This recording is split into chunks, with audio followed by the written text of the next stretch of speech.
기도하고 시작하겠습니다. 아버지 하나님 감사드립니다. 겨울이 지나고 이제 봄이 다가오는 것을 저희들 느끼는데 우리 대한민국에도 추운 겨울이 지나고 또 새 봄이 싹트게 해주셔서 감사드립니다. 꼭 예수한국 복음통일이 풍성한 열매로 맺힐 수 있도록 하나님께서 우리 조국 대한민국 인도해 주실 줄 믿습니다. 그동안 수고한 많은 우리 애국 성도들 주님께서 위로해 주시니 감사드리고 또 우리 정광 목사님 강건하게 지켜주시기 간구드립니다. 이 시간에 저희들 실천신학 개론으로 또 함께 하나님 말씀 듣기 원합니다. 성령께서 함께 하셔서 부족한 종을 통하여 말씀해 주시고 우리가 함께 듣고 목회가 무엇인지 잘 깨닫고 우리가 목사님들 도와드릴 뿐만 아니라 또 우리 자신이 목회자로서 하나님의 양떼들을 돌보고 먹이는 저희들 모두 될 수 있도록 은총 베풀어 주세요. 감사드리며 예수님 이름으로 기도하옵나이다. 아멘. 예, 날씨가 많이 따뜻해졌죠. 지난 겨울 동안 여러분들 광화문에서 또 우리 한남동에서 서부 지법 헌법재판소 여의도에서 여러분들 너무너무 수고 많으셨습니다. 여러분들의 수고로 하나님께서 참 대한민국을 다시 이렇게 회복시켜 주셔서 감사드려요. 정말 이렇게 예수한국 복음 통일이 이루어질 때까지 우리가 선한 싸움 계속 싸우는 여러분들 되시기 바랍니다. 하나님께 무한 감사드리고요. 오늘 실천신학 개론 네 번째 시간이에요. 그러니까 매월 첫 번째 화요일은 우리 민경배 교수님께 제가 이렇게 특강으로 시간을 할애해드려서 이렇게 건너뛰는데요. 그래서 여러분들 그래서 둘째, 셋째, 넷째 화요일은 제가 실천 신학 개론으로 이렇게 강의하니까 여러분들 이렇게 기억해 주시고요. 지난 강의들도 이렇게 다시 반복하면 시간이 너무 많이 갈 것 같아서 왜냐하면은 한번 파워포인트 한번 올려 주셔 볼까요? 너무 갈 길이 멀어요 지금. 사실은 1강, 2강, 3강 이렇게 그냥 계속 끝내려고 했는데 지금 2강이 아직 안 끝났거든요. 오늘 2강을 오늘 끝내려고 그래요. 오늘 네 번째 강인데 2강 끝내려고 그래요. 그래서 다음 화요일 날은 이제 3강 끝내고 이제 짧게 좀 그 다음 화요일 날은 이제 4강 끝내고 이렇게 빨리빨리 하고요. 5강 목회 목적 예배는 좀 길어질 것 같고요. 그래도 한 두 강의 정도는 해야 될 것 같고 예배가 중요하니까. 그리고 설교가 무엇인가에 대해서 6강도 아마 글쎄요 한 2번 정도 해야 되지 않을까. 7강은 신방 상담 한 번에 끝나고 8강 기독교 윤리 이것도 글쎄요 한 강의로 끝나기 쉽지 않을 것 같은데요. 그래서 요번 봄학기 때 또 이렇게 다 못 끝내더라도 11강 교회 개척과 성장 10강 그리고 시간이 좀 더 나오면 11강 우리 목회자의 자기 관리까지 좀 이렇게 아무래도 또 12강부터는 가을 학기에 혹시라도 제가 시간이 되면 좀 제가 가르치는 조지신학 가운데 좀 시간을 내서라도 마치든지 어쨌든 요번 봄학기 때는 16강 목회자 은퇴까지는 못 나갈 것 같고요. 어쨌든 교회 개척은 최소한 거기까지는 나갔으면 좋겠어요. 어쨌든 저도 좀 서둘러서 강의를 진행하도록 그렇게 노력하겠습니다. 여러분들 강의 들어오셔서 감사드리고요. 여러분들 이렇게 성실하게 강의 들어주셔서 감사드립니다. 그러면은 제가 강의를 시작하면서 오늘 이렇게 강의가 이제 목회 능력의 출처예요. 그래서 목회가 무엇인지 정의에 대해서 목회 정의가 이게 목사라는 그러니까 단어는 사실은 이게 목자라는 단어랑 똑같다고 그 헬라어가 포이맨이라는 이 단어가 신약 성경에 18번 나오는데 이 포이맨이라는 단어가 전부 목자로 번역돼서 17번을 단 한 번만 에베소서 4장에서 단 한 번만 목사로 번역이 됐습니다. 그러니까 목사는 사실은 목자로 거기도 그냥 목자로 번역해도 되는데 목사로 번역을 한 거죠. 그러니까 이것이 그러니까 목사는 목자라는 어쨌든 목회의 정의, 목회 대상은 내 양이나 하나님의 양이냐? 목회의 목적에서 영혼구원과 제자 훈련이 두 가지가 목적이고 목표다. 그렇죠? 목회의 자격으로 이렇게 소명과 사랑에 대해서 했고요. 오늘은 목회 능력의 출처에 대하여 좀 강의하려고 하는데 여러분들 세계관이라는 단어를 여러분들 뭐 들어보셨죠? 예.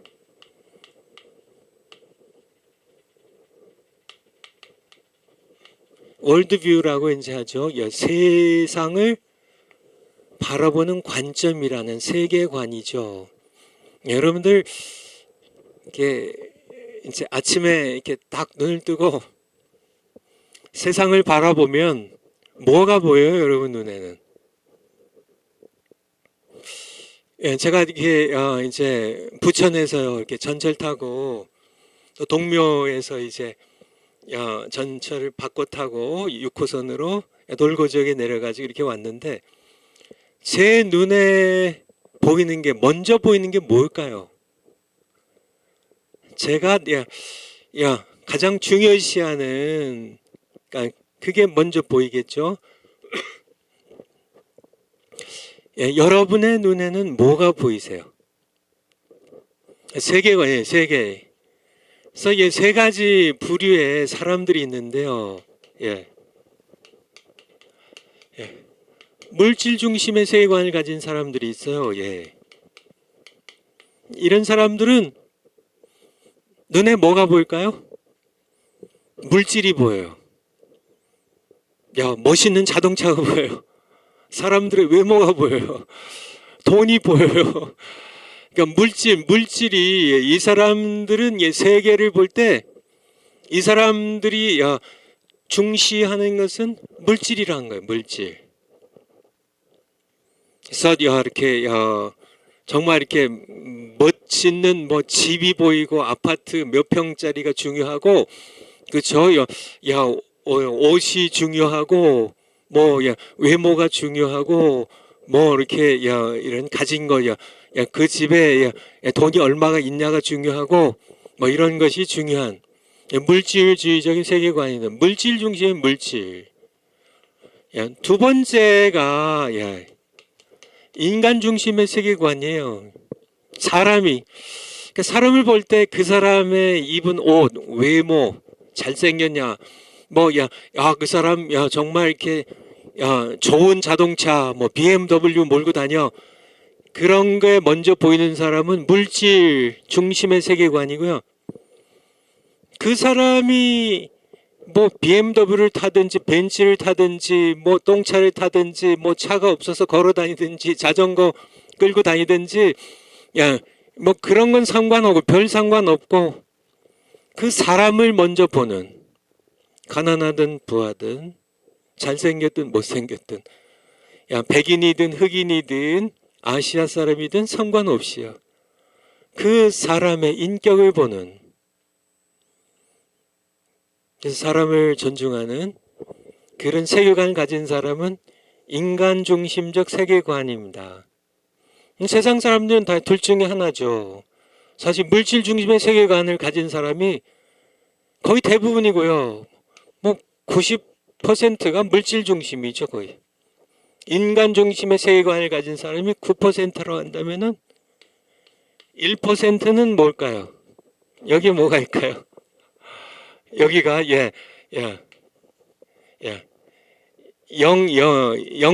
영적학은 하나님 중심의 세계관입니다.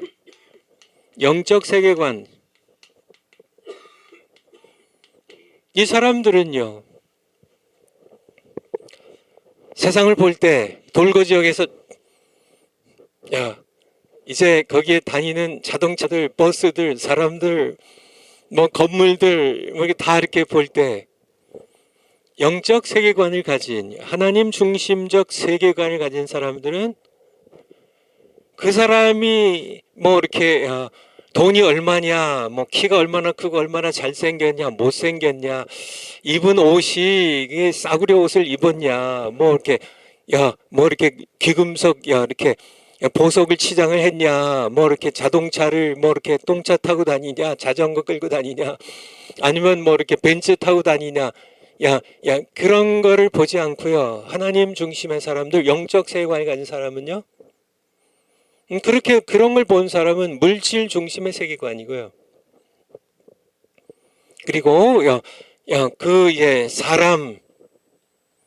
사람을 보는, 그러니까 사람에서 그의 어떤 인격을 보고 착한지 이 사람 사람을 중심하는 그 사람의 옷이나 외모가 아니라 그 사람을 중심하는 그러한 세계관이 이제 인간 중심의 세계관이고요. 하지만 영적 세계관을 가진 사람은요,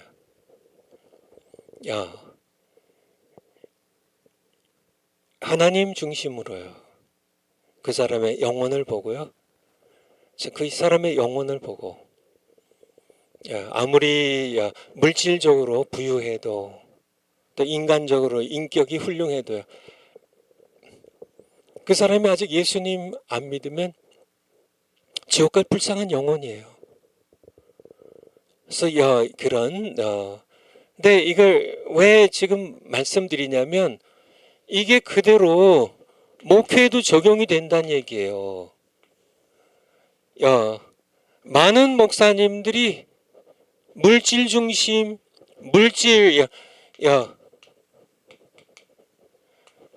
물질 중심 세계관을 가지고 목회를 해요. 이런 목사님들은요, 건물을 중심해요. 건물이 중요해요. 물질, 교회 재정, 돈이 중요해요. 이 사람, 이런 물질 중심에, 이게 뭐 아니, 목사님들도 물질 중심의 세계관을 가지고 있다니까요. 성도들의 숫자가 중요해요. 숫자가.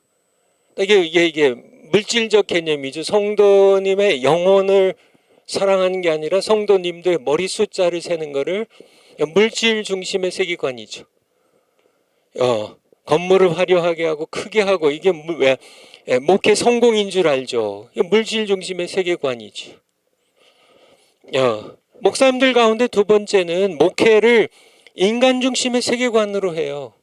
인간 중심의 목회를 인간 중심의 세계관으로 합니다.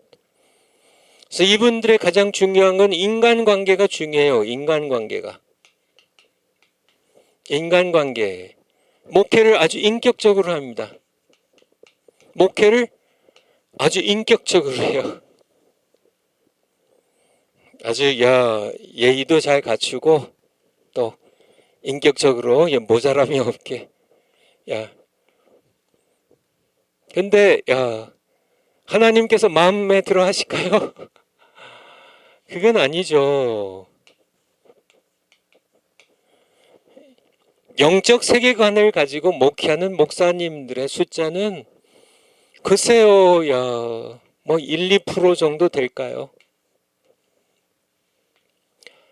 영적 세계관을 가지고 목회하는 분들의 특징이 목회 능력의 출처가 어디서 오는지 성령세를 사모한다는 거예요. 영적 목회를 하는 사람들, 물질적 목회를 하는 사람들은 성령 세례에 관심 없어요. 인간 중심의 세계관을 가지고 인격적 목회를 하는 사람들도 성령 세례에 관심 없어요. 이런 분들도 교회가 성장할 수 있어요. 경영만 잘하면. 하지만 하나님께서는 관심 없으시죠. 영적 세계관을 가지고 목회를 하는 그런 목사님들은 특징이 있는데요. 성령 세례를 사모해요. 왜냐하면은 물질 중심의 세계관을 가지고 목회하는 분들은 성령 세례 안 받아도 할 수 있거든요.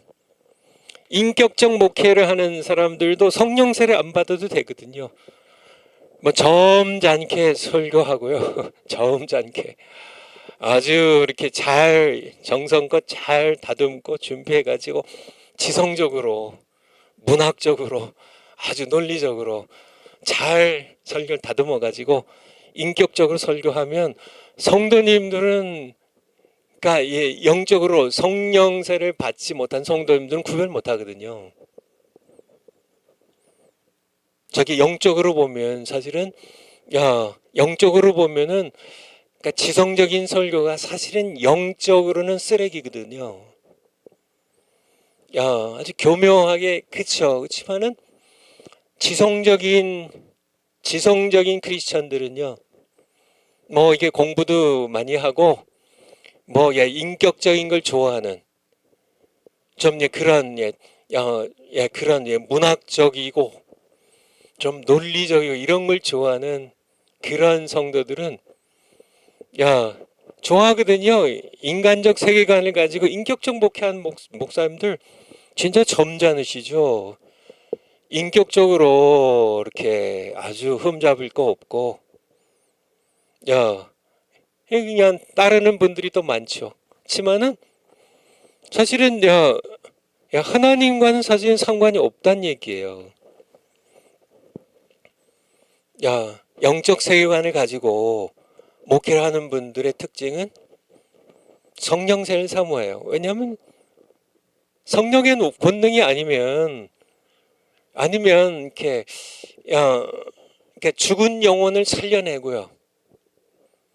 영적으로 병든 영혼들, 죄의 노예가 되어서 살아가는 불쌍한 영혼들을 성령의 권능으로 정말 사탄의 사슬을 끊고 죄의 멍에를 뻐개버리는 그런 성령의 능력이 없으면은 영적 목회가 안 되거든요. 근데 영적 세계관을 갖지 못한 사람들은 죄에 이렇게 매여서 살아가는 불쌍한 영혼들에 대하여 자기도 눈을 못 뜨니까 이게 인격적 목회만 하는 거죠. 점잖게 인격적으로 설교도 인격적으로 점잖게 하고 예배도 점잖게 인격적으로 인도하고 그러니까 보통 물질 중심의 목회를 해도 성도들이 구별 못 하는데요. 인격적 목회를 하면 더 구분을 못 하죠. 아주 뭐 거룩한 하나님의 종으로 생각하죠. 성도들이 천만에요. 사실은 영적으로는 무능력한 거죠. 정말 이렇게 하나님 중심의 보이지 않는 영의 세계의 세계관을 가지고 목회를 할 줄 아는 그런 목사님들이 드물다는 얘기고요. 그런 분들은 성령 세례를 사모한다는 얘기예요. 그래서 목회 능력의 출처는 성령 세례에 있다는. 그래서 파워포인트 7페이지로요. 파워포인트 7페이지. 그거 바로 요게 8페이지고 요거 전에 거. 목회 능력의 출처는 성령 세례라는 얘기입니다. 승천을 앞둔 예수님께서 부르심을 받은 제자들에게 마지막으로 성령 세례를 받으라고 말씀하셨어요. 정광 목사님 통하여 여러분들 귀에 못이 박히도록 들은 그런 설교 아닌가요? 예수님께서 이제 승천을 이제 사도행전 1장 9절에 마지막 부탁을 하시고 9절에 제자들이 보는 데서 감람산에서 승천하시거든요. 9절이 승천이에요. 그러니까 여기 8절까지 4절부터 8절까지 한번 중요하니까 한번 다시 성경 한번 찾아보죠. 예. 예, 사도행전 1장 4절. 예. 행전 1장 4절. 예.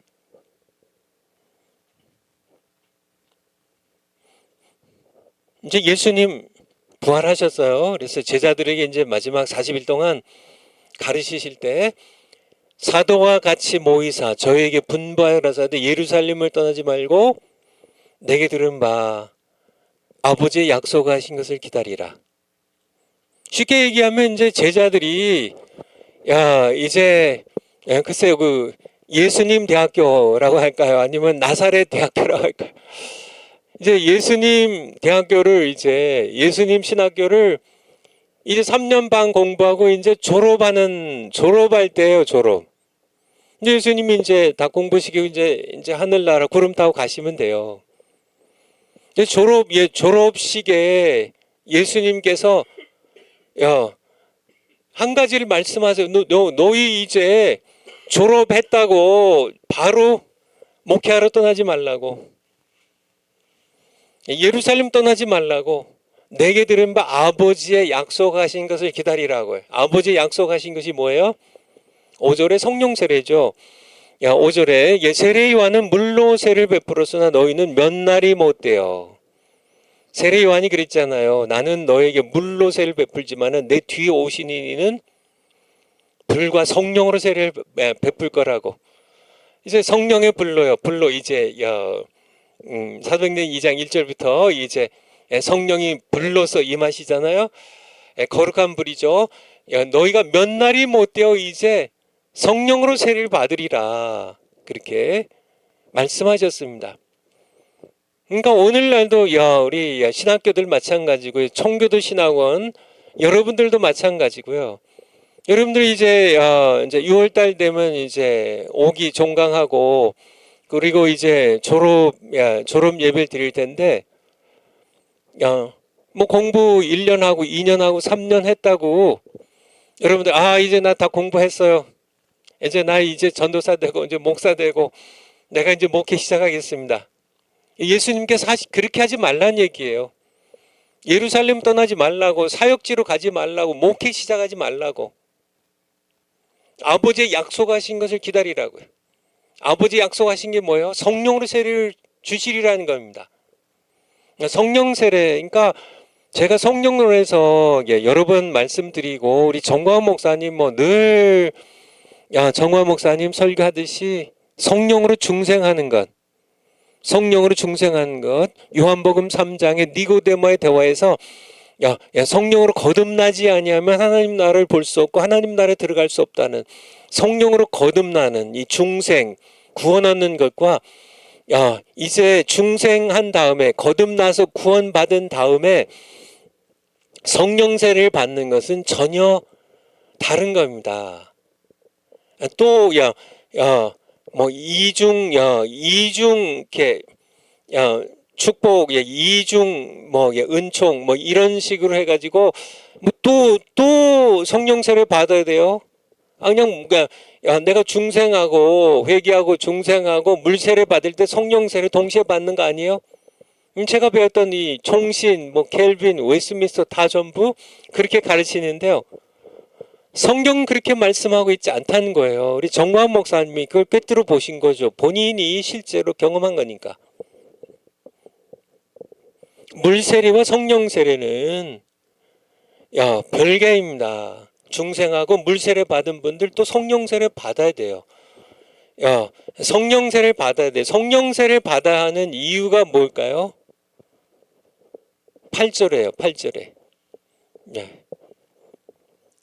오직 성령이 너에게 임하시면 너희가 권능을 받고. 그러니까 5절에 성령 세례를 통해서 받는 것은 구원이 아니라 권능이에요. 구원은 거듭날 때 요한복음 3장에 성령으로, 이것도 성령이 하시는 거죠. 성령으로 거듭날 때 그때 구원받는 겁니다. 근데 성령 세례는요, 성령 중생한 것과 성령 세례는 권능을 받는 거예요. 성령이 너희 임하시면 너희가 권능을 받고, 무슨 권능이에요? 예루살렘과 온 유대와 사마리아 땅끝까지 이르러 내 증인이 되는, 예수 그리스도의 복음을 증거하는 증인되는 권능을 받는 겁니다. 성령 세례를 받지 않으면 목사님들은 목회가 그러니까 영적 목회가 되질 않아요. 그러니까 이 성령 세례를 받지 않은 사람들 여전히 물질 중심의 세계관이거든요. 그래서 이렇게 목회를 하는데 계속 물질 중심의 세계관에 움직여요. 건물 크게 하고 교인들의 숫자 많게 하고 재정에만 신경 쓰고 다 이렇게 이게 다 물질 중심적 세계관입니다. 부자 성도님들 오시면 좋아하고 이게 다 물질 중심의 세계관이죠. 그런 목회밖에 못해요. 성령 세례 받지 않으면. 아니면 조금 더 나아서 인간 중심의 세계관으로요. 인격적인 목회. 그죠? 사람들 물질보다 사람을 더 존중하긴 하지만은 인격적인 목회밖에 못해요. 아주 점잖은 설교, 인격적인, 윤리적인, 지성적인, 문학적인 이런 설교, 이런 목회, 그래서 인격적으로 흠을 잡기 어려울 만큼 그렇게 인격적인 훌륭한 목회를 한다 할지라도 사실 이런 분들은 전혀 이렇게 영적인 세계관이 없기 때문에 사람을 볼 때 물질 중심의 세계관 가진 사람은 외모를 보고 이 사람이 이게 부자인지 가난한 사람인지 이런 거를 보면은 이건 이제 가장 이렇게 물질 중심적인 그런 목사고요. 인격적인 목회를 하더라도 인격 중심의 세계관을 가진 사람들은 영혼을 보질 못해요. 아무리 부유해도요, 아무리 인격적이고 아무리 착해도 그가 영적으로 죽었으면요, 그 영혼은 불쌍해질 줄 알고 정말 그 영혼을 회개시켜야 되는데, 그러니까 인격적 목회를 하는 이 인격 중심의 세계관을 가진 사람들은 죄에 대하여 설교를 하지 않습니다. 거의. 이게 죄에 대하여. 죄는 영적으로 거듭나기 위해서 회개하는 거거든요. 죄를 회개하고 죄를 책망하고 죄를 회개하고 정말 이렇게 하나님 앞에서 눈물로 정말 자신의 모든 죄를 뉘우치고 예수 그리스도를 영접하고 해서 하나님의 자녀로 거듭나고, 그렇게 하기 위해서는 성령 세례를 받아야 되거든요. 성령 세례를 받는 예수님이 이렇게 능력의, 그러니까 이 목회 능력의 출처는 성령 세례예요. 여기도 있는 것처럼 권능을 받고, 권능, 이게 파워, dynamis죠. 권능을 받고, 그러니까 영적인 권능이죠. 그리고 9절에 이 말씀을 마치시고 제자들이 보는 데서 올려가시니. 그러니까 전에도 제가 말씀드렸지만은 예수님의 마지막, 이 땅에서의 마지막 유언은 성령 세례예요. 우리가 보통 지상 명령이라고 해가지고 더 그레이트 커미션이라고 이름 붙여가지고 마태복음 28장 19절 20절을 그러므로 너희는 모든 족속에 가서 아버지와 아들과 성령의 이름으로 세례를 주고 내가 너희에게 분부한 모든 것을 가르쳐 지키게 하라. 모든 족속으로 제자를 삼아 아버지와 아들과 성령의 이름으로 세례를 주고, 이걸 지상 명령이라고 하는데요. 맞습니다. 지상 명령인데 사실 그 지상 명령보다 더 중요한 것이 성령 세례라는. 그런데 일반 성도님들도 성령 세례를 받고요. 애들도 성령 세례를 받는데 우리 정관 목사님이랑 우리 한 교회에서 자랄 때 다 초등학생 꼬맹이들도 성령 세례를 받아요. 성령 세례를 받아요. 막 영적인 것을 보고 막 눈물 콧물 흘려가면서 회개를 하고 막 방언을 하고 뭐 예언을 하고 뭐 환상을 보고 막 그런 애들도 성령 세례를 받는데 목사님들이 성령 세례에 관심이 없어요. 성령이 바로 목회 능력의 출처인데요. 그러니까 그냥 인격적, 기껏해야 인격적 목회죠. 그보다 못하면 물질적 목회입니다. 건물 크기나 교회 건물 크기나 자랑하고 그저 외모나 꾸미고 좀 멋있게 옷이나 차려입고 그저 이렇게 교인들을 볼 때 그 영혼이 정말 이렇게 불쌍한 영혼인지 영혼을 보지 못하고 외모나 보고 교인들 머리 숫자나 세고 앉아있고 하는 그런 물질적 목회 아니면 기껏해야 인격적 목회.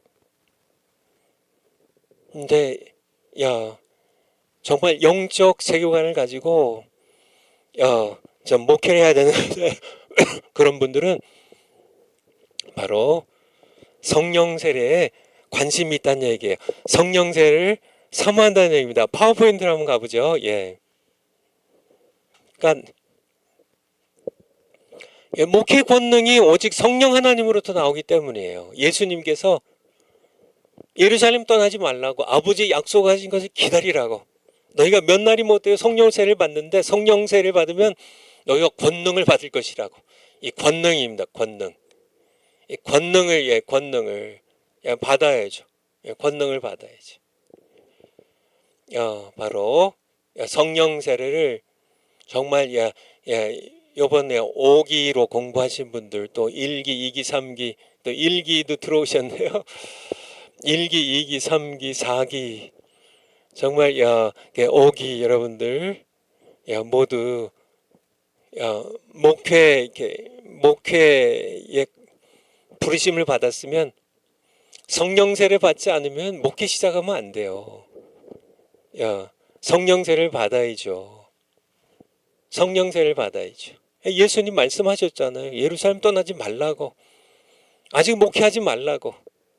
이게 떠나지 말라고 하셨으면 떠나지 말아야지. 뭐 그냥 가서 시작하면 뭐 부어주시겠지. 그것도 안 되고 또 사실은 성령 세례에 별 관심도 없어요. 그냥 이렇게 물질적 세계관을 가지고 그저 교인들 머리 숫자나 세고 앉아 있고 저 건물 크기나 뭐 이렇게 사람들 외모나 보고 부자 성도가인지 가난한 성도인지 뭐 가난한 성도 무시하고 뭐 이런 식으로 아니면 인격적으로 목회하는 그런 지성적인 설교 점잖게 목회하고 그런 정도밖에는 못하지만은 그런 목회는 사실은 하나님 나라와는 상관이 없어요. 인간적인 성공일 뿐 아무 의미가 없다는 얘기입니다. 그래서 두 번째 이거는 뭐 지금 제가 말씀드렸고 중생과 성령 세례로 권능 받는 거는 반드시 중생했으니까 뭐 성령 세례 또 필요해요 이렇게 얘기하면 안 된다는 얘기. 예수님께서 받으라고 하셨는데 그렇죠. 그러니까 소명을 받으신 분들 반드시 성령 세례를 구해야 됩니다. 사도행전 1장 14절에 보면 예수님께서 너희가 몇 날이 못되어 성령 세례를 받으리라 이렇게 말씀하시니까 14절에 보면 전혀 기도에 힘쓰니라 이렇게 기도하고 사모하고 구하니까 사도행전 2장 1절부터 성령 세례를 주시잖아요. 성령 없이 진행하는 목회는 세상의 열매를 맺을 수는 있어도 천국의 열매는 맺을 수 없다는 얘기입니다. 그러니까 목회를 저도 이렇게 30년 가까이 해봤지만은 그러니까 인격적으로 죽은 영혼을 살릴 수 있을 것 같으세요? 물질 가지고 뭐 큰 건물 가지고요. 건물이 아주 크고 뭐 여름에 뭐 냉방이 그냥 빵빵하게 되고 뭐 겨울에 따뜻하고 뭐 화장실 아주 최고급으로 아주 미국에는 이제 교회 건물 가진 교회들마다 그냥 화장실 너무 깨끗하게 해놓고요. 그냥 뭐 시설 잘 해놓고 막 그렇게 건물로 정말 지옥 갈 죽은 영혼 살려낼 것 같으세요? 물질적 세계관을 가진 분들은 물질 가지고 할 수 있다는 얘기죠. 근데 되냐고요. 인간 중심의 세계관을 가진 분들이 인격적 목회를 가지고 아주 뭐 점잖하게 사람들 대하고 인격적으로 대하고 아주 뭐 이렇게 인격적인 설교하고 인간관계 잘 인격적으로 맺어서 그래가지고 죽은 영혼 살릴 수 있을 것 같으세요? 교인들이 늘어날 수도 있지만요. 그쵸, 사람들 외로우니까. 그쵸, 미국 같은 경우에 많이들 외롭거든요. 하지만은 죽은 영혼을 살려내는 정말 이렇게 전혀 기도가 뭔지 모르던 그런 영혼이 영적으로 살아나가지고요, 하나님께 기도하고 응답을 받고 찬송의 기쁨과 예배 기쁨을 회복하고 정말 이렇게 중생에서 영적으로 거듭나가지고 하나님 나라를 보고요. 그런 이렇게 죽은 영혼을 살리는 그런 목회는 성령 없이는 성령 세례 받지 않으면 안 된다는 얘기예요. 그러니까 목회 능력이 출처는 성령 세례라는 이게 너무너무 중요하다는 얘기입니다. 이게 정광 목사님은 수없이 반복하시지만은 성령의 나타남 설교로 엄청 얘기하시지만은 10번 듣고 100번 들어도 그냥 뭐 이렇게 시큰둥하게 지나가고 심지어는 목사님들 가운데는 전광 목사님을 비난하는 분들도 계시고요. 그런데 결국 하나님 앞에 섰을 때 하나님께서 이제 모든 것을 이제 심판하실 때 정말 자기가 이렇게 물질적 세계관을 가지고 목회를 한 것이 드러나서 하나님 앞에서 정말 책망을 받고 책망만 받으면 좋은데요. 내가 너를 알지 못하니. 마태복음 7장 22절 이하에 그날에 많은 사람들이 나더러 이르되 주여 주여 내가 주의 이름으로 예수님 이름으로 내가 선자 노릇하고 예수님의 이름으로 내가 귀신을 쫓고 내가 예수님의 이름으로 많은 권능 행치 아니하나이까 하리니 그때 내가 그들에게 말하되 불법을 행하는 자들아 내게서 떠나가라. 내가 너를 도무지 알지 못하니 내게서 떠나가라고요. 목사님들 가운데도 예수님의 말씀을 분명하게 알아서요. 선지자 노릇하고 목사 했다는 얘기 아니에요? 목사, 선교사, 목사로 정말 교회에서 설교했다는 얘기 아니에요? 근데 예수님께 내가 널 도무지 알지 못한다고. 내게서 떠나서 지옥 가라고. 그럴 목사님들이 예수님 말씀에 의하면 그때 많은 사람들이 나더러 이르되 한둘이 아니에요. 목사님들 가운데도 무수한 사람들이 지옥 갑니다.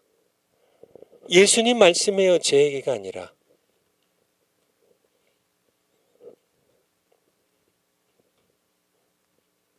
그래서 정말 영적 세계관을 가지고 목회를 하려면 당연히 먼저 중생해야 되고요. 거듭나야죠. 거듭난 다음에 성령 세례를 받아야 돼요. 이거 없이는 목회 능력은 뭐 인격적인 목회, 뭐 물질적으로 성공하는 목회, 뭐 이런 목회는 뭐 혹시라도 성공할 수 있겠지만은 영적으로 부흥을 일으키는 죄인들이 회개하고요. 술주정뱅이들이 술을 끊고 성경을 읽고 하나님의 말씀에 복종하고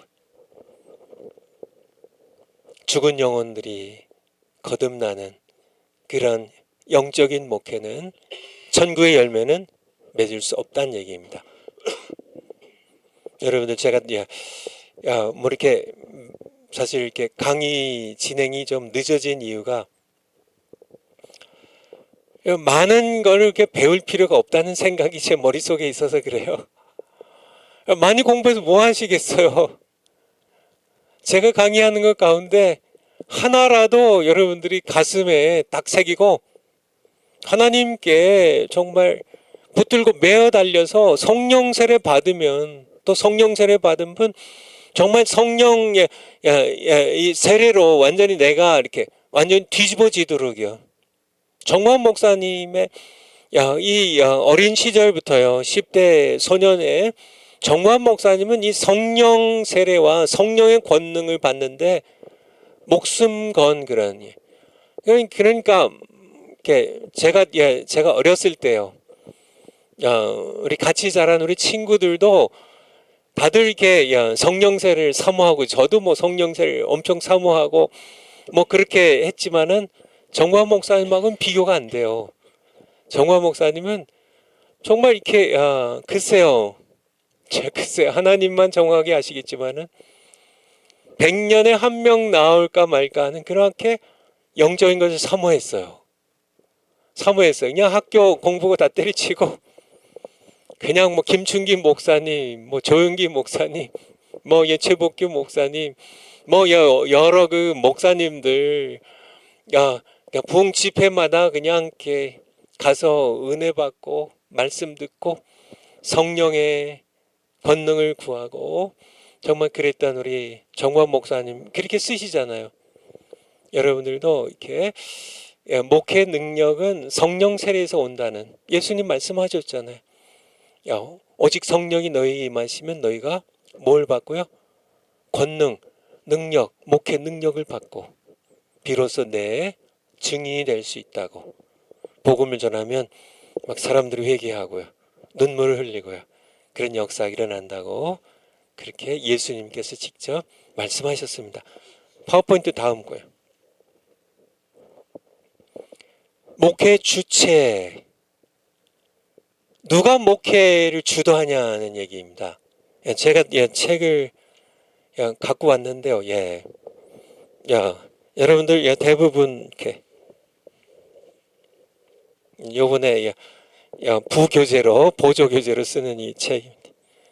사실 요번에 실천신학 강의를 제가 이렇게 하는 그런 이유도 사실은 제가 이렇게 이 책을 쓰고 이 책은 저의 목회 간증이거든요. 목회 간증입니다. 이 책을 읽어보신 분들 아시겠지만은 그러니까 제가 이렇게 한 28년 동안 정확하게 이제 28년 한 6개월 정도를 이제 정말 정신없이 목회를 했습니다. 정말 가정보다 교회를 먼저 생각하면서 제 아내랑 두 자녀에게 미안하지만은 그렇게 그냥 이렇게 몰두해서 목회를 했어요. 이렇게 목회하면서 그러니까 제가 이렇게 성령 하나님께 배운 그런 이 간증을 써놓은 책이 이 책이에요. 그래서 네 번째 신학교라는 제가 총신 공부했죠. 미국 유학 가서 켈빈 공부했죠. 웨스트민스터 공부했죠. 그리고 제가 이렇게 이제 교수로 이제 신학교에 가서 가르치지 않고 하나님께서 저의 방향을 바꾸셔서 목회 현장으로 갔는데요. 목회 현장이 저의 네 번째 신학교였다고 그렇게 책에 제가 간증을 했는데요. 실제예요. 제가 이렇게 책을 쓰기 위해서 생각하다 보니까 이게 네 번째 신학교였구나. 제가 은퇴한 다음에 생각이 된 게 아니라 제가 목회 초기에 자꾸 성령 하나님께서 가르치셔서 제가 목회하면서도 제가 캘리포니아에 있는 우리 산호세 임마누엘 장로교회 성도님들에게도 그런 간증을 제가 이 책에 있는 내용의 많은 부분들이 실제로 이렇게 제 기도에 관한 것도요. 제가 왜냐하면 이렇게 목회하면서 제 간증이니까 기도에 관한 것도 제가 이렇게 간증을 한 거고 또 이렇게 이제 교회가 이제 이렇게 나누어졌던 세 교회가 한 교회로 연합하는 이 과정에 대해서도 제가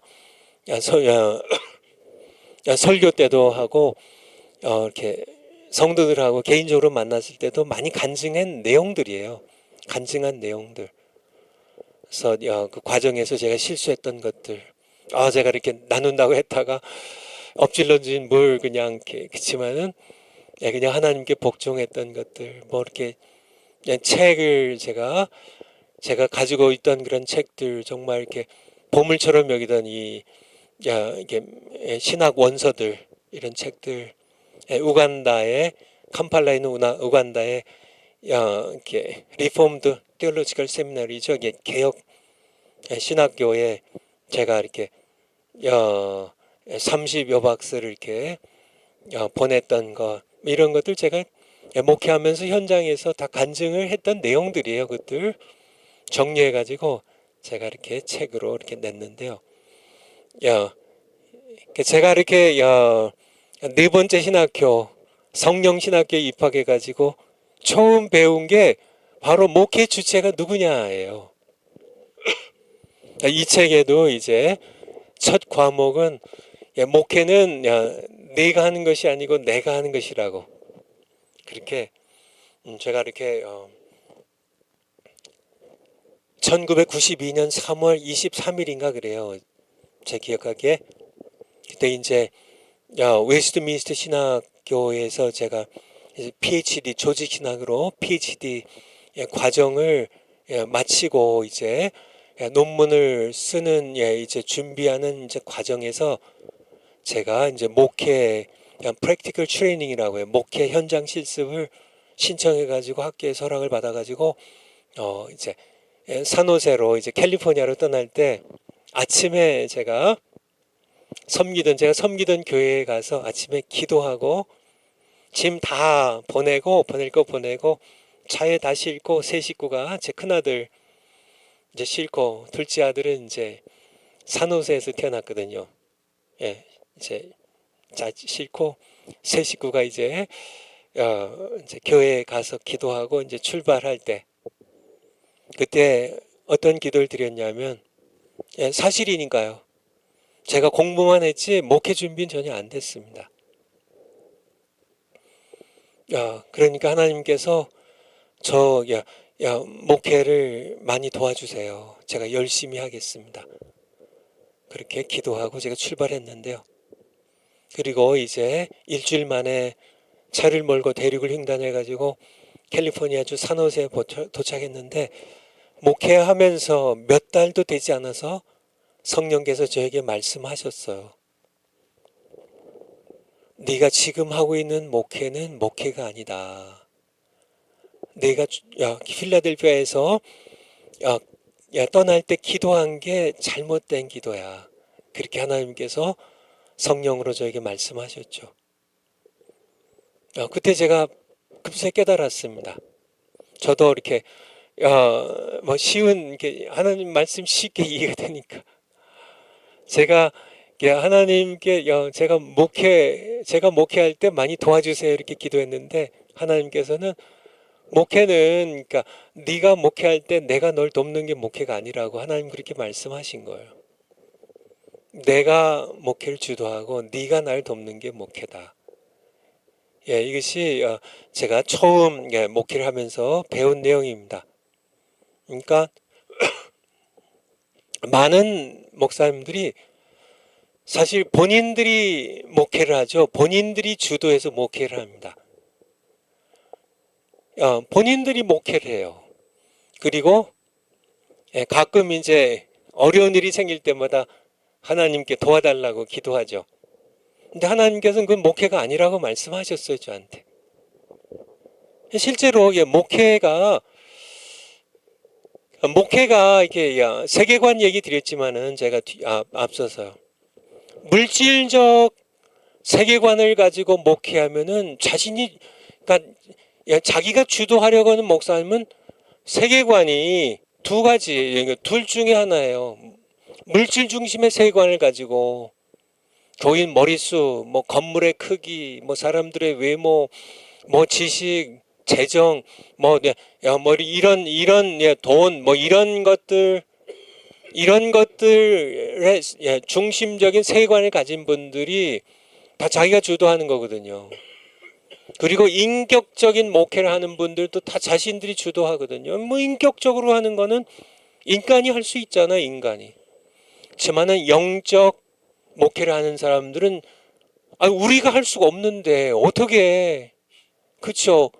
사탄과 인간의 죄성과 사탄의 회방을 그러니까 싸워서 죽은 영혼을 살려내고 죄의 사슬을 풀어내고 정말 사탄의 노예가 된 자들을 정말 이렇게 빛의 나라로 아버지 정말 아들의 나라로 옮기는 일은 사람의 능력으로 할 수가 없잖아요. 그러니까 하나님이 주도하시는 목회를 할 수밖에 없어요.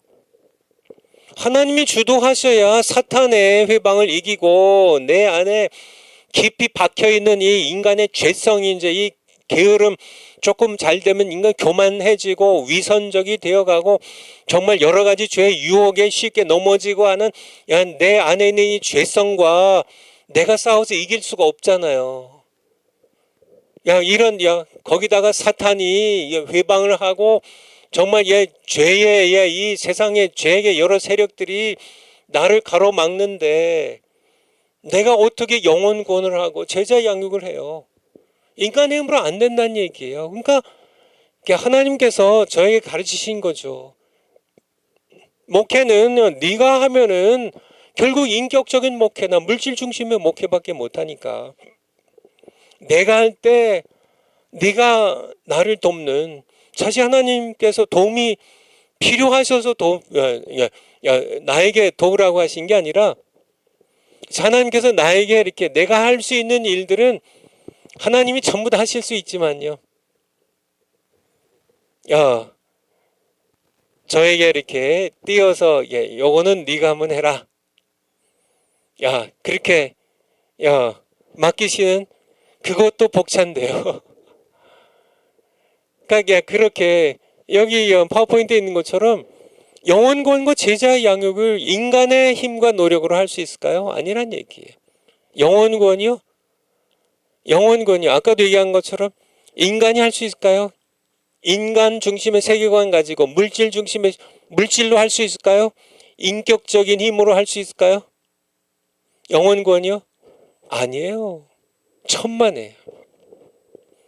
정말 내가 인격적인 목회했는데 영혼 구원을 많이 했고 다 우리 정광 목사님 표현으로 뻥입니다. 뻥. 다 자기가 자기를 속이는 것일 뿐이에요. 요한복음 6장 65절 한번 볼까요? 요한복음 6장 65절. 요한복음 6장 65절. 또 가라사대 이러함으로 전에 너희에게 말하기를 내 아버지께서 오게 하여 주지 아니하시면 누구든지 내게 올 수 없다 하였노라 하시니라. 여러분들 이 말씀을 심각하게 생각해야 돼요. 목회를 우리 예수님의 아버지입니다. 예수님의 아버지. 우리 성부 하나님이시죠. 하나님께서 목회하시지 않으면 아무도 예수님께 올 수 없어요. 아무리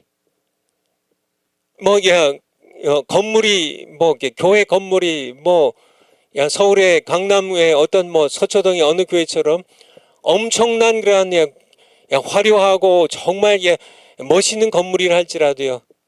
물질적 세계관이 예수님께로 인도하는 게 아니에요. 아무리 인격적으로 훌륭해도 인격적인 설교가 예수님께로 한 영혼을 오게 할 수 있는 게 아니에요. 목회는 아버지께서 하셔야 돼요. 아버지께서. 하늘 아버지시죠.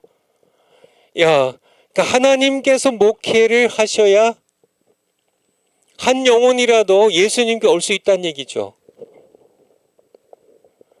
그러니까 이게 무서운 말씀이에요. 그러니까 목회를 하나님이 하셔야지 내가 하면 아무도 영적으로는 구원할 수 없다는 얘기예요.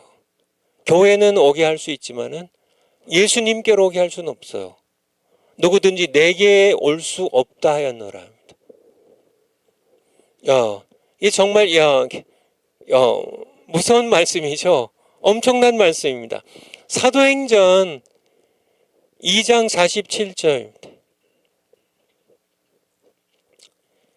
주께서 구원받는 사람들을 날마다 더하시니라. 여기 이렇게 보면은 이제 이렇게 초대교 성도님들이 3,000명이 이제 이제 회개하고 이제 세례받고 이제 예루살렘 교회 성도들이 됐습니다. 그런데요, 구원받는 사람들은 누가요? 주께서. 목회는 주님이 하시는 거예요. 영혼구원은 주님이 하세요. 사도행전, 같은 사도행전이 13장 48절. 13장 48절. 이방인들이 듣고 기뻐하여 하나님의 말씀을 찬송하며 영생을 주시기로 작정된 자는 다 믿더라. 주님이 하시는 겁니다. 목회에 그 세계관이, 목사님들의 세계관이 중요해요.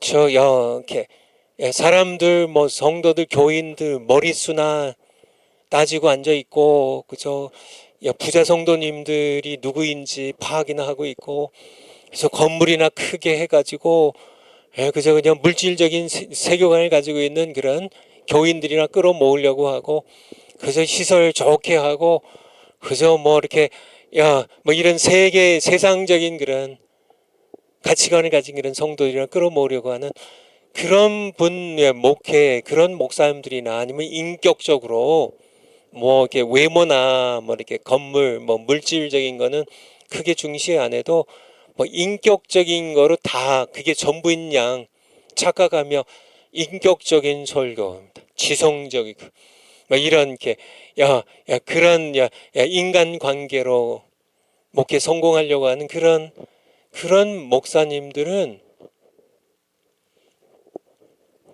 정말 죄에 지어서 사탄에게 매여 있는 그런 불쌍한 영혼들, 죄의 사슬에 매여서 지옥으로 끌려가는 불쌍한 영혼들을 방관한다니까요. 죄의 사슬 풀어줄 생각을 못해요. 왜냐하면 눈이 감겨 있으니까. 눈이 뜨여지질 못하니까요. 마태복음 23장에서 예수님 말씀하시잖아요.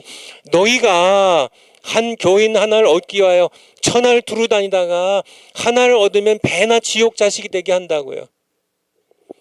교인들 얻으면 뭐예요? 교인들 100명, 1000명, 10,000명을 끌어모은들 뭐예요? 배나 지옥 자식 만드는데.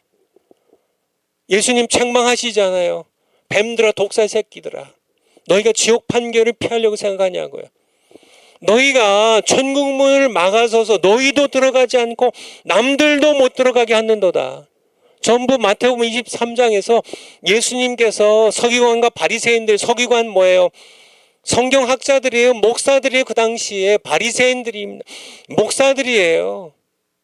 그 시대에 말씀 가르치는 목사들이에요. 말씀을 가진 자들이에요. 그들에게 너희가 천국을 문을 막아서 너희도 들어가지 않고 다른 사람도 못 들어가게 한다고. 예수님의 책망입니다. 예수님, 그러니까 예수님이 분을 가지고 그렇게 뱀들아, 독사 새끼들아, 그렇게 말씀하신 거 아닌가요? 그러니까 목회 주체가 하나님이시라는 거를, 이거 하나만 가지고 제가 이렇게 목회하면서요, 제가 이렇게 똑똑한 것이 아니라 그냥 이렇게 하나님께서 이 간증 쓰게 하시려고 그러신 것 같아요. 이 간증 써서 목회가 자기 목회인 줄 알고, 하나님 목회인데 자기 목회인 줄 알고 인격적 목회하는 목사들 회개시키라고 이 책 쓰게 하시려고 저에게 이렇게 가르쳐 주신 거예요. 제가 이렇게 그래서 이제 깨달았거든요. 목회가 제가 하는 게 아니라 하나님 하신 거군요. 근데 깨달았는데요. 제가 이렇게 제가 6개월도 지나기 전에 깨달았거든요. 제가 이제 목회를 하게 두시다가 이제 딱 성령께서 딱 깨닫게 하셨는데, 그래서 이제 제가 하나님께 기도드렸죠. 하나님, 이제부터는 제가 목회를 주도하지 않고 하나님께서 목회하시는 거 잘 보고 하나님의 목회 참여하겠습니다. 목회 하나님께 주도하세요. 그렇게 하나님께 기도를 드렸는데요. 그리고 또 이렇게 사실 몇 년이 지났는데, 몇 년이 지난 다음에 제가 이렇게 되돌아보니까 제가 여전히 목회를 주도하고 있더라고요. 이게 깨닫는 것만으로는 되진 않죠. 그러니까 이게 뭐 이렇게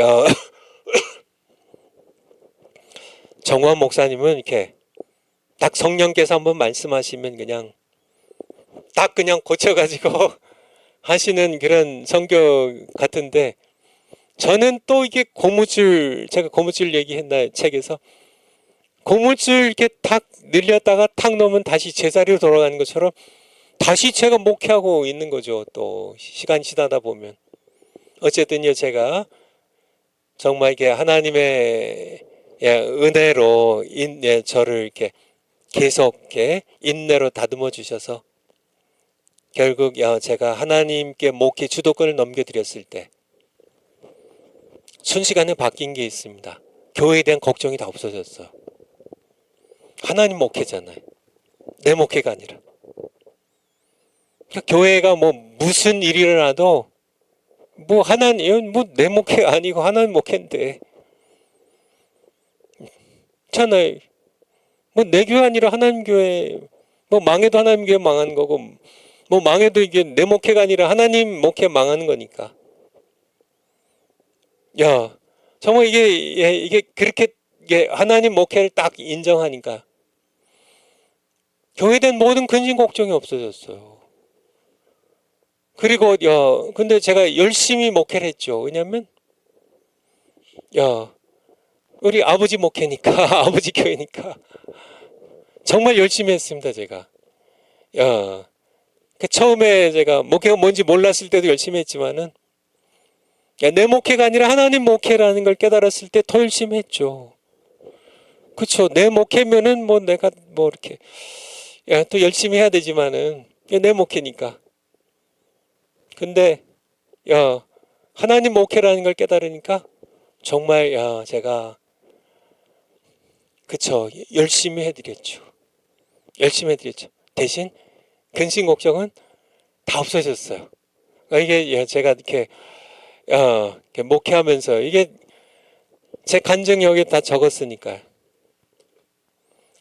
제가 이렇게 은퇴하면서 되돌아보니까요, 저처럼 목회한 사람들이 굉장히 드물더라고요. 이게 제가 한 목회가 지극히 그냥 정상적인 그냥 평범한 목회거든요. 이게 원래 목회는 하나님이 하시는 거예요. 영혼권도 하나님만이 하실 수 있고, 정말 이렇게 하나님의 교회이고 하나님의 양이고 하나님께서 목회하시는데 그냥 지극히 평범한데 이 평범한 거를 목사님들이 안 하고 계시더라고요. 다 자기들이 계획 세워가지고 이게 내년은 우리 교회를 어떻게 할까, 어떤 방향으로 교회를 이끌어갈까, 뭐 새해 계획도 자기가 세우고 뭐 교회 방향을 다 자기들이 목사님들이 다 결정하고 그렇게 대부분 그렇게 하시더라고요. 그러니까 뭐 걱정, 근심, 뭐 교회 문제 생기면 뭐 어떤 목사님들은 정말 뭐 기도원에 올라가 가지고 막 금식하고 막 저는 금식을 제가 기도원도 많이 올라가고 금식도 많이 했지만은 교회 목회 걱정 때문에 올라가서 금식하고 하나님께 매달려 기도한 적은 하나님 앞에서 제가 하는 간증입니다. 제가 목회가 무엇인지 깨달은 이후로 단 한 번도 없어요. 근데 하나님께서는 망하시지 않더라고요, 목회가. 그냥 간증입니다. 그냥 교회가 이렇게 막 하나님께서 목회를 하시니까 당연하겠죠, 그렇죠? 파워포인트로요.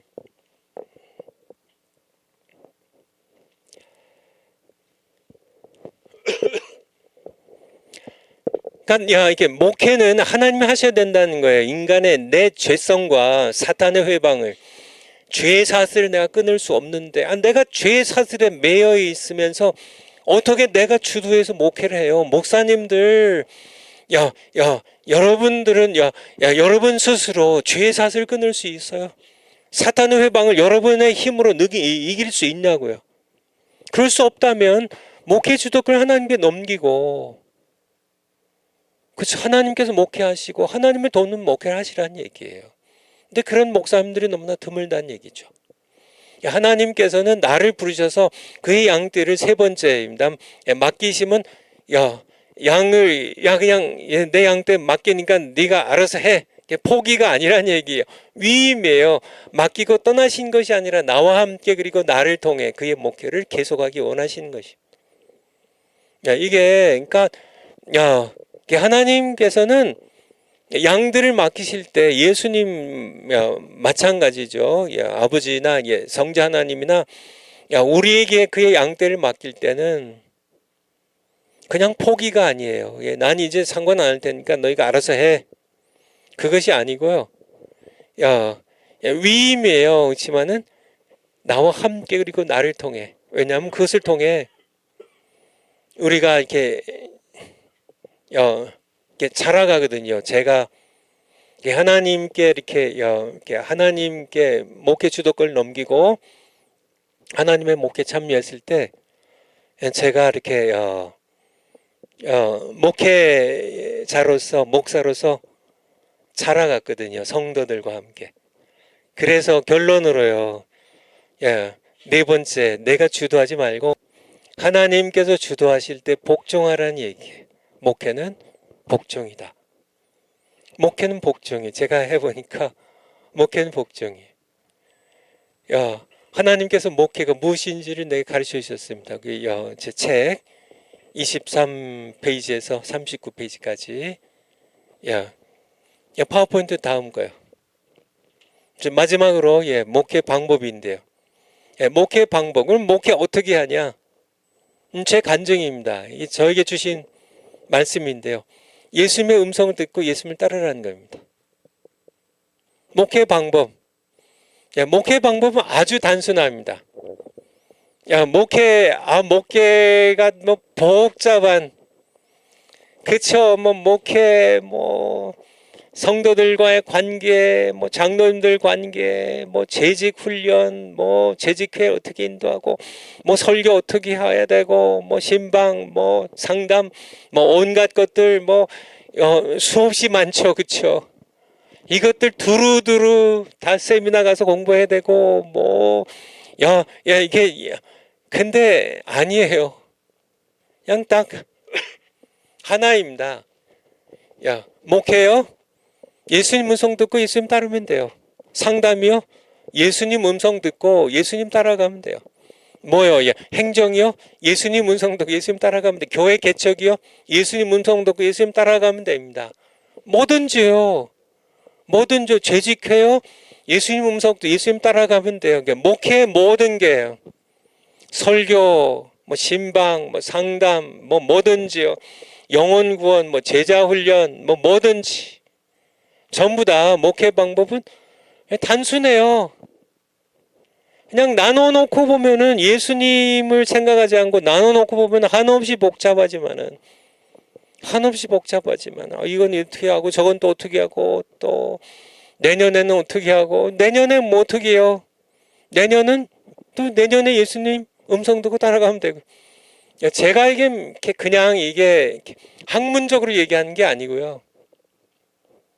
제가 목회를 그렇게 했어요. 저는 목회 계획을 세우지 않았습니다. 아니 예수님께서 교회 계획 갖고 계신데 왜 내가 목회 계획을 왜 따로 세워요? 그거는 배반하려고 하는 거예요. 뭐예요? 그냥 예수님 앞서 가시면 따라가면 되는데, 그러니까 예수님 음성만 잘 들으면 되지요. 이것이 제가 그냥 그렇게 그냥 목회를 그렇게 했어요. 그냥 목회는 그러니까 너무 단순하더라고요. 그냥 예수님 음성 듣고 따라가면 되니까. 첫 번째 우리는 모두 목자장이신 예수님 그리스도의 양이에요. 우리 히브리서 한번 볼까요? 13장 20절. 히브리서 13장 20절.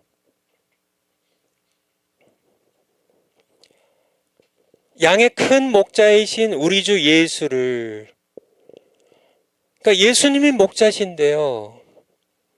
여러분들, 나는 목사니까 나는 양 아니야. 나는 목자면 목자지. 목사인 나는 그렇게 생각하시나요? 그렇다면 여러분은 예수님과 상관이 없어요. 나는 목사이기 전에, 내가 양의 목자이기 전에 나는 예수님의 양이에요.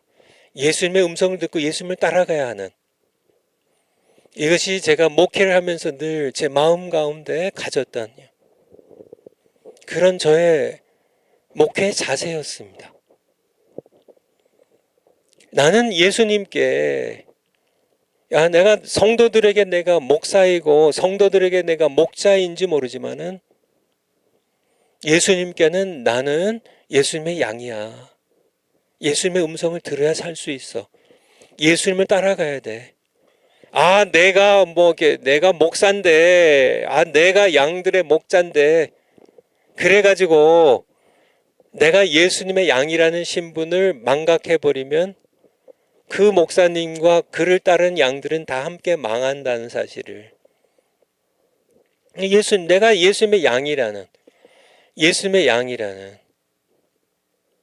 그런 사실을 늘 잊지 않으셔야 되고요. 저의 목회에 있어서는 매우 중요했다는 얘기.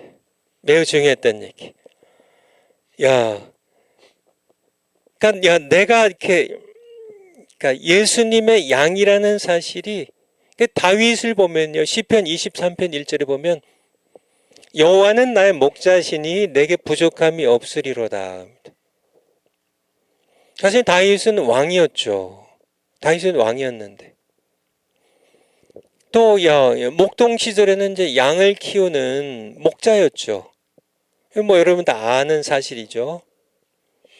근데 다윗이 하나님 앞에 바로 설 수 있었고, 양들을 잘 이제 돌보는 목자가 될 수 있었던 이유, 그리고 왕이 되어서는 백성을 잘 돌볼 수 있는 그런 왕이 될 수 있었던 이유는, 다윗은 여호와 하나님께서 자기의 목자라는 사실을, 여호와 하나님이 목자이시고 자신이 여호와 하나님의 양이라는 사실을 목자였던 다윗은 늘 잊지 않았다는 얘기죠. 여러분들 시편 23편 1절 그냥 여러분들이 읽지 마시고요.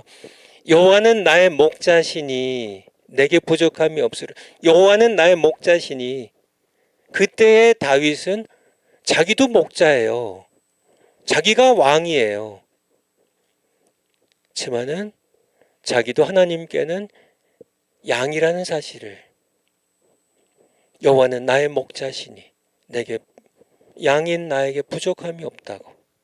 목사님들도 그거를, 내가 하나님의 양이라는, 큰 목자이신 예수 그리스도의 양이라는 사실을, 내가 예수님의 양이고 예수님이 나의 목자시라면 어떻게 해야 돼요? 양인 내가 예수님께 늘 들어야죠. 예수님이 나가시면 따라가야죠. 이런 목회를 해야 된다는 얘기예요.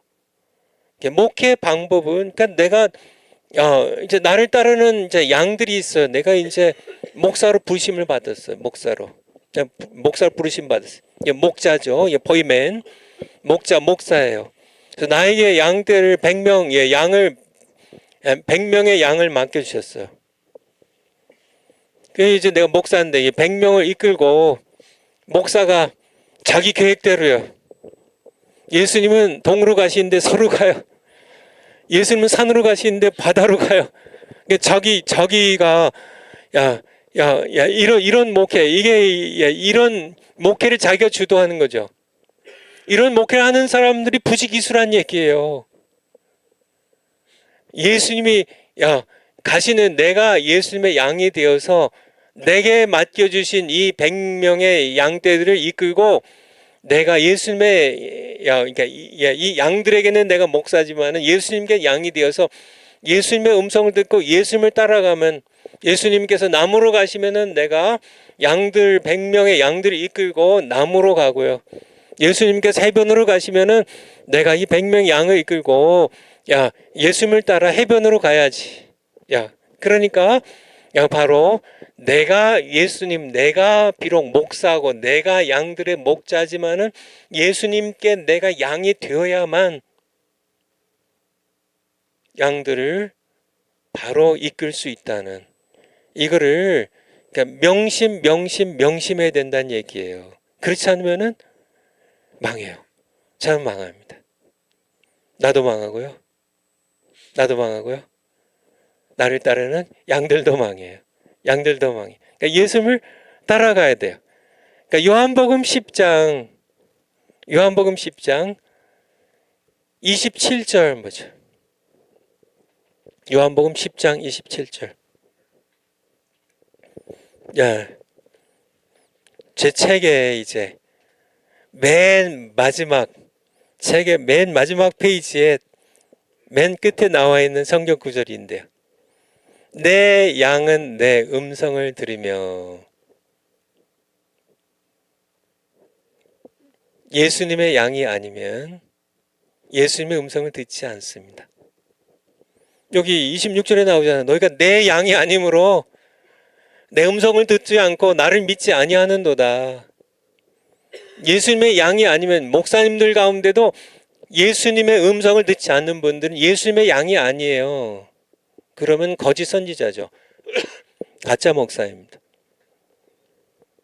무서운 얘기지만은요, 하나님만 정확하게 아시겠지만은, 우리가 함부로 판단해서는 안 되겠지만은, 예수님의 말씀에 의하면요, 예수님의 음성을 듣지 않는 사람은 예수님의 양이 아니에요.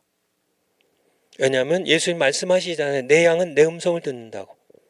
나는 저희를 알며 저희는 내 양은 나를 따르느니라. 예수님의 음성을 듣고 예수님을 따르지 않으면은 예수님의 양이 아닙니다. 이게 무서운 얘기예요.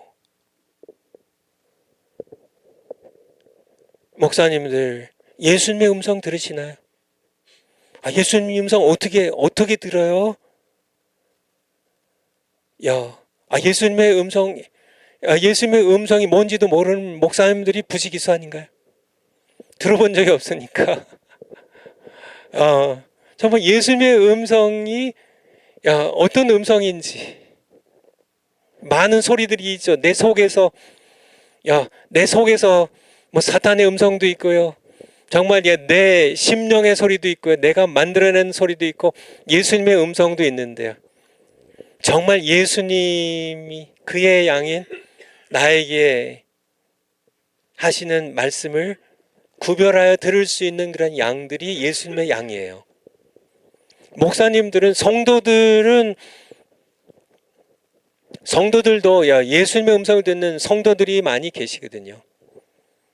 그렇지만은 목사님들은 특별히요, 예수님의 음성을 듣지 못하면 자기도 망하고 자기를 따르는 양도 함께 망해요. 예수님께서 마태복음 23장에 소경을 인도한도다. 함께 함정에 빠진다고. 정말 소경이 맹인이 맹인을 인도하는 것처럼 예수님의 음성도 듣지 못하고 자기가 이렇게 신학교에서 배운 신학 지식 가지고요, 자기의 인격으로 정말 이렇게 인격적 목회를 하면서 인격적으로 이렇게 설교하면서 그렇게 목회 하시는 분들, 예수님과 자신이 목자와 양으로서 음성을 말씀하시고 내가 예수님의 음성을 구별해 들을 줄 알고 내가 예수님의 음성을 듣고 나에게 맡겨진 양들과 함께 예수님을 따라갈 줄 아는 목사님들이 이 시대에 얼마나 될지 정말 무서운 얘기입니다. 자기가 이렇게 훌륭한 목사인 줄, 그냥 뭐 목회가 이렇게 하는 거지, 설교가 이렇게 하는 거지, 그냥 그렇게. 저도 처음에 그렇게 했다니까요. 목회는 처음부터 제가 목회 초기부터 깨달았지만은 설교에 대해서 제가 10년이 넘도록요. 그냥 제가 그냥 이렇게 성경책 뒤져가지고 본문 찾고 그냥 낑낑대면서 제가 그렇게 그러니까 설교 써가지고 하는 게 그게 설교인 줄 알았어요. 그래도 뭐 기도하고 했으니까. 그런데 하나님께서 말씀하셨어요. 네가 하는 거 그 설교가 아니라고. 그냥 지금도 그런 설교를 하고 그런 목회를 하고 교회가 무엇인지 기도가 무엇인지 알지 못한 채.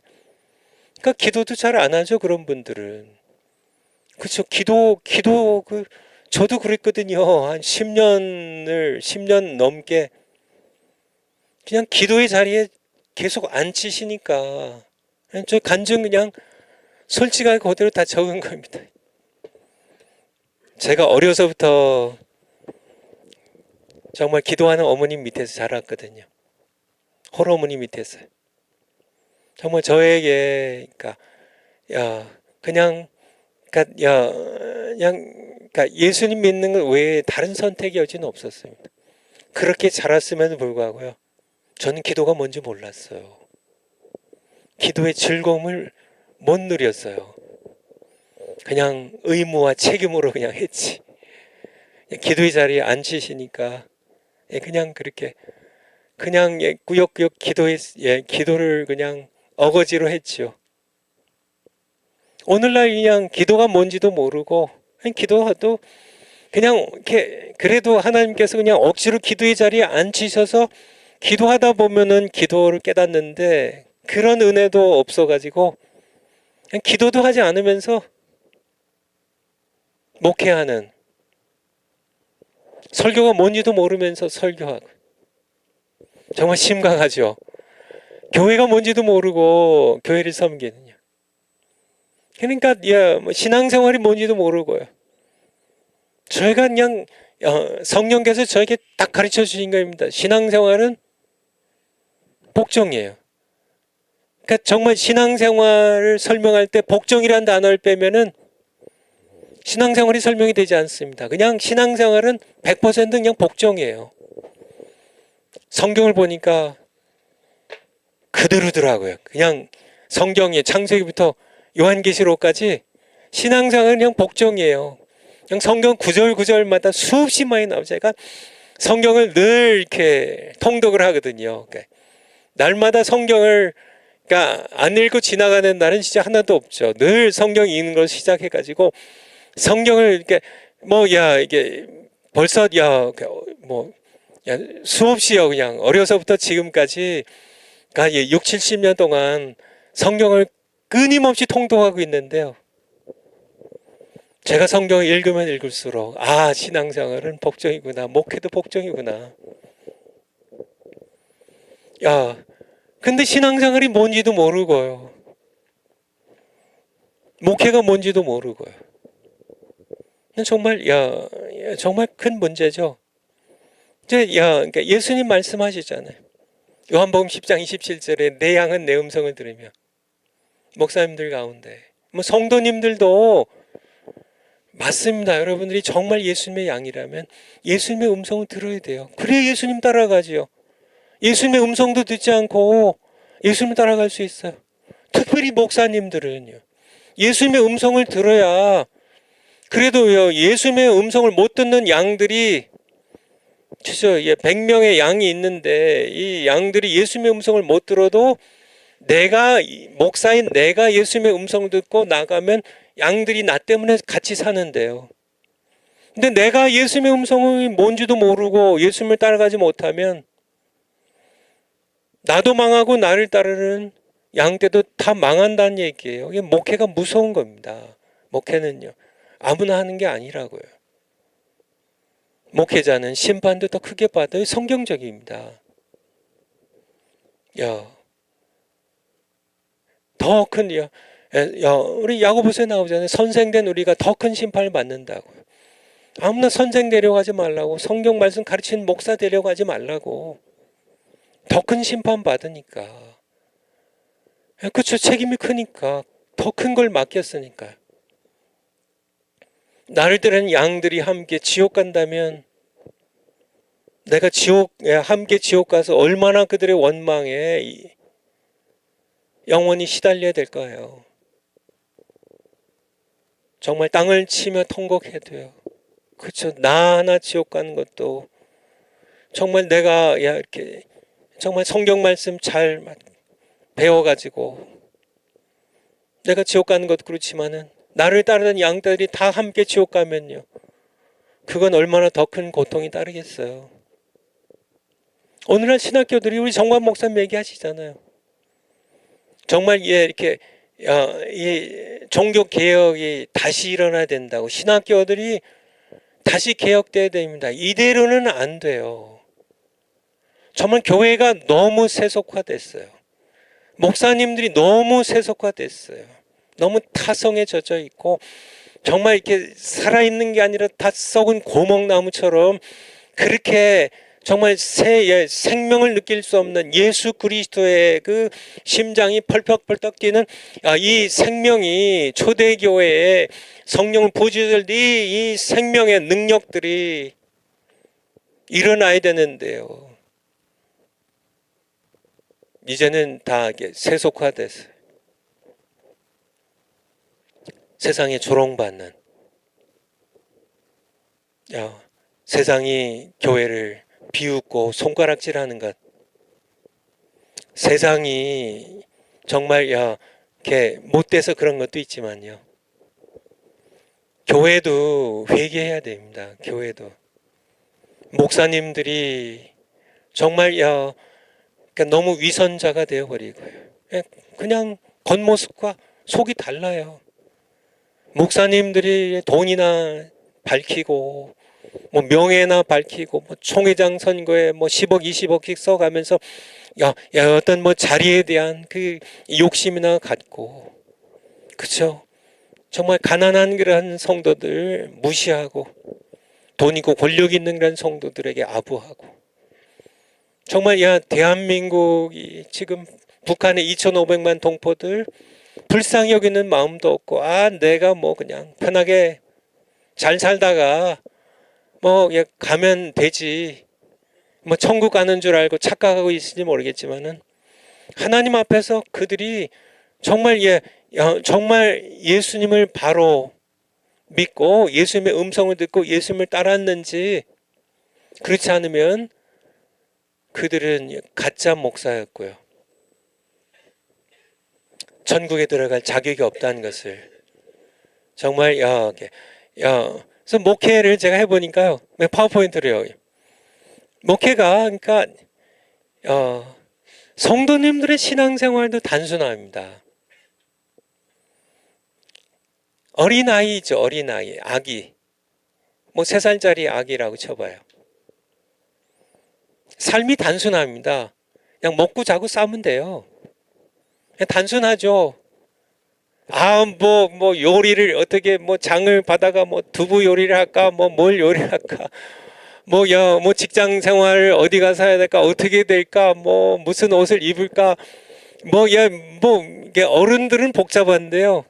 애기들은 그냥 단순합니다. 그냥 입혀주는 옷 입고요. 그냥 주는 거 그냥 먹고 그렇죠. 먹고 그냥 싸고 자면 돼요. 목회가 이렇게 단순하다니까요. 그냥 어린아이가 되라고 천국을 어린아이처럼 받들지 않는 자는 하나님 나라에 합당치 않다고 예수님 마가복음 10장에서 말씀하신 것처럼 어린아이들이 내게 온 걸 용납하고 금하지 말라고 예수님 제자들을 그냥 크게 책망하셨죠. 그렇죠. 목회는 단순해요. 제가 그냥 학문으로 얘기한 게 아닙니다. 제가 이렇게 목회를 해봤어요. 제가 목회를 직접 28년 동안 해보고요. 정말 목회가 가장 힘들다고 하는 미국 가운데도 가장 지식 수준이 높은 실리콘밸리 한 복판에서 제가 공학 박사들만도 150명 이상이라고 하는 그런 교회 안에서요. 교회 안에 박사 가진 사람들이 부지기수로 있는 그런 똑똑하고 정말 인재들이 많고 이런 그런 교회에서요. 제가 28년 동안 목회를 하는데 그쵸. 예, 이게 좀, 뭐 그냥 다들 박사들이에요. 예, 줄비해요, 박사들이. 성도들이 또 다 이렇게 똑똑해요. 아, 이게 뭐 내가 뭐 설교를 어떻게 해야지 이들 감동시킬 수 있을까? 저는 전혀 고민하지 않았습니다. 설교가 무엇인지 깨달은 다음엔 그냥 단순한 겁니다. 아, 그냥 주시면은, 그래서 본문이랑 설교 말씀 주시면 설교하면 되고, 내년에는 이렇게 가라고 하시면 가면 되고, 그냥 예수님 음성 듣고 따라가면 단순한 겁니다. 그냥 어린아이 3살 박이 아기가 그냥 먹고 자고 사는 것처럼 그냥 이렇게 그냥 부모님이 주시는 건 먹고, 뭐 오라 그러면 오고 가라 그러면 가고, 그냥 자라 그래 재우면은 자고. 이게 제 목회인데, 그렇게 목회하니까 놀랍게도 교회가 정말 미국 이민교회 역사상이야. 정말 가장 글쎄요. 깨어진 교회, 세계로 깨진 교회를 하나로 연합시키고 가장 편안하게 해요. 놀랍게 부흥시켜서 정말 단 한 번도 정말 이렇게 교회 문제로 머리 싸매고 기도한 적이 없을 만큼 그렇게 그냥 목회가 단순한 여기까지만 하죠. 여러분들, 이게 제 목회 간증이 아니라 정말 하나님 하신 거예요. 하나님께서. 내 양은 내 음성을 들으며 나는 그들을 알며 우리의 모든 문제와 우리 교회의 모든 문제를 나는 알며 그들은 나를 따르느니라. 내 양은 내 음성 듣고 나를 따라온다. 그게 목회국의 신앙생활이에요. 그렇게 하니까요. 얼마나 목회가 단순하고요. 근심 걱정 없이. 아니 아니 내가 내 힘으로 하면은 교회가 깨질까봐 정말 잠도 설치고 막 고민하고 막 근심하고 막 그지만은 아니 주님이 하시는데 주님이 하나님께서 전능하신 하나님께서 주도하시는데 그쵸 그게 진짜 목회예요. 제 간증입니다. 기도하겠습니다. 아버지 저희들 모두 그런 신앙생활을 할 수 있도록 그런 목회할 수 있도록 은혜 베풀어 주세요. 감사드리며 예수님 이름으로 기도하옵나이다. 아멘. 다음 시간에 뵙겠습니다. 감사합니다.